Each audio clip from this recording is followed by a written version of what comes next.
This is another really good thing. Dozens of Temple students were excited to step their foot into the door of Mitten Hall for the Careers in Color networking event. We're just using this as a resource to help prepare students of color professionally as they're moving forward. Temple alum Sonia Blount planned this event after noticing a lack of assistance during her undergraduate years. She created this workshop to help students of ethnic backgrounds learn tips on how to market their professional brand. I really feel like there's a value in providing those platforms where students of color can connect with those professionals. The hour-and-a-half workshop had food, drinks, and tons of helpful material for students of all majors. This event is actually pretty eye-opening for me.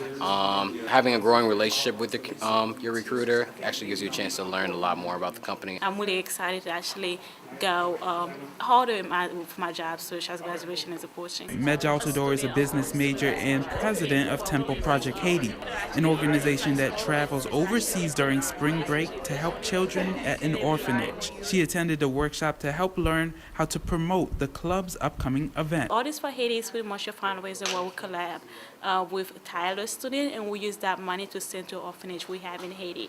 And in doing that, social event can pretty much be a networking opportunity, so you don't only have to network in the networking event. But whether students attended the workshop for promotional reasons or just to market their professional brands, it will help them to prepare for the upcoming annual Careers in Color fair with many recruiters. There are things that I learned even today that I wish I would have known as a student, so providing that platform is really, really important, and I'm glad that the Career Center supports it and that we are pushing that conversation forward. For Temple Update, I'm Chris Lumsden.